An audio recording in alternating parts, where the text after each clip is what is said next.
George Herbert Mead was born in South Hadley, Massachusetts in 1863. After earning a BA in Oberlin College in Ohio in 1883, he went to Harvard to earn his master's in philosophy in 1888.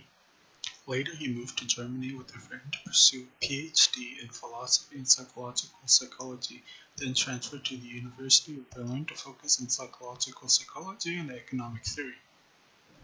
After marrying in Germany and getting a job offer to teach at the University of Michigan, he quit going after a PhD and moved back to the United States. He became friends with one of the professors there, who then got a job offer at the University of Chicago. Mead's friend refused to accept the job offer unless Mead was also offered a position, so Mead moved to Chicago, where he ended up staying to teach philosophy and psychology. It was there that he became a major player in the pragmatist movement and developed the ideas we call symbolic interaction theory today. It wasn't until after George Herbert Mead's death, however, that his students compiled his work into books, one of which was Mind, Self, and Society, which is the basis of SIT. Let's look at the morning news for an explanation of Mead's theory. Good morning, this is Comm10 at 7 with your host, Drake Maverick. This morning's top news stories: plastic straws have the city of Santa Rosa on edge. We have more news on the California fires, and we have an exclusive interview with America's first orangutan president after this. Now, more news on the California fires. Fire? What am I firing at? What am I firing at? For the last time, fire doesn't mean shoot. Do it again and you're fired. You were talking about the California wildfires, weren't you? Good shot, mate. Assumption 1 of the symbolic interaction theory is that meaning isn't inherent, it's created through communication. The first key concept is the mind, or the ability to use symbols with a common meaning. In this scenario, the symbol used would be the word fire, with the common meaning being a dangerous hot orange-colored energy. But this specific meaning of the word fire isn't inherent. The intended meaning of the word has to be explained to the person with the dart gun, so that her interpretation of the symbol changes. In this scene, a common meaning is established and changed through communication. Hi, welcome to Comm10 at 5 with your host, Drake Maverick. Tonight's top story, we have a rare plastic straw sighting in California. We'll go down to live down in Mendocino County. How dare you have a plastic You straw? monster! Dude, Oh no, are my you friend said serious? these ones are so much better. Those paper straws Lies. Why would you tell us this? Everybody uses these. Everybody. suck. No, these are so much better. They're sturdy. Lies. There are rules for these. This is why we put them in place, and everyone breaks them. Sea turtles don't matter that much. Oh. I didn't want to drink anymore. I'm done. I'm done. I'm disgusted. Right? We're skipping ahead to the third key concept of SIT, society, and third assumption, that the individual and society share a unique relationship.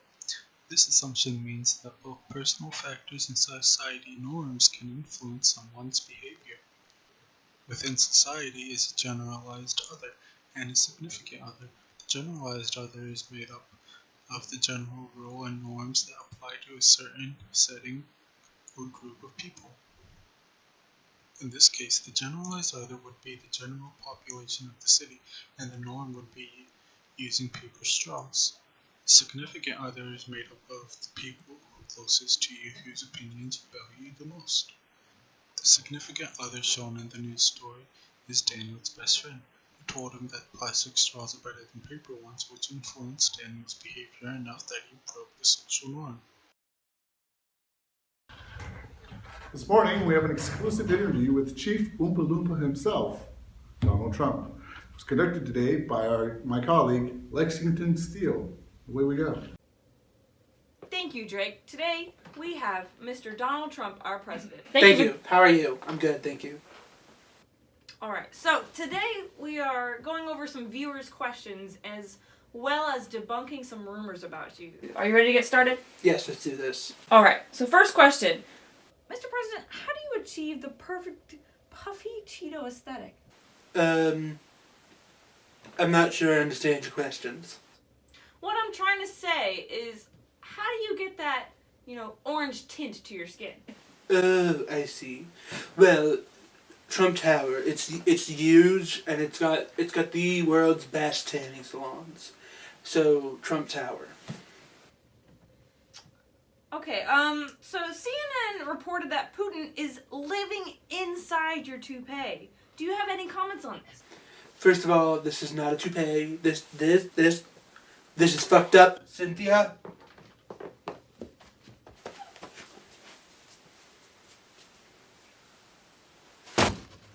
Huge thank you. This is my natural hair. I grew it myself. It's not a toupee. Second of all, that is false. He does not live in my natural hair. So you're saying that it is indeed false that Putin isn't living in your toupee? No. He does not live in my hair. You heard it here first, folks. Putin does not live in Donald Trump's toupee. All right, on to the next question.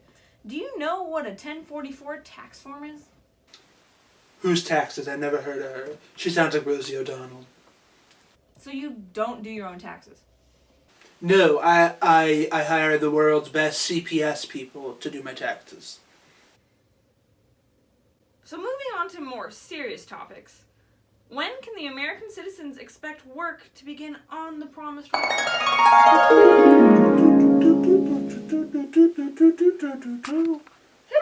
how are you? I'm good, thank you. Oh, you look very swell today. Thank you, so do you.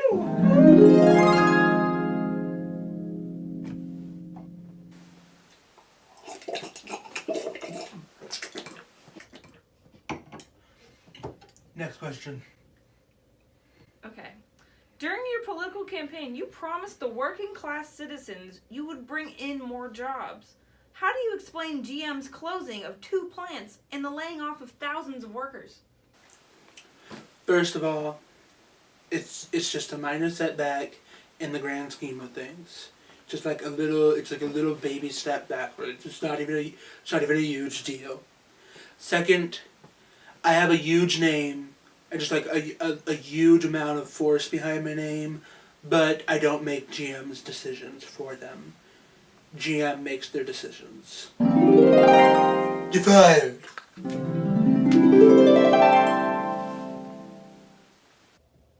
All right. Final questions before we get going. How is it that you became president of the United States? Well, Louisa. That's your name, right? Louisa. You see, I believed that I could become president, and so other people believed that I could become president. So I became president. All right. That includes our interview. Thanks for joining us. Stay tuned. Finally, we can backtrack to the second key concept, self.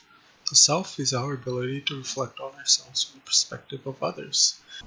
In this interview, President Trump acts based on how he thinks other people see him, which is a good example of the second assumption of Sid, that self-concept is a motive for behavior.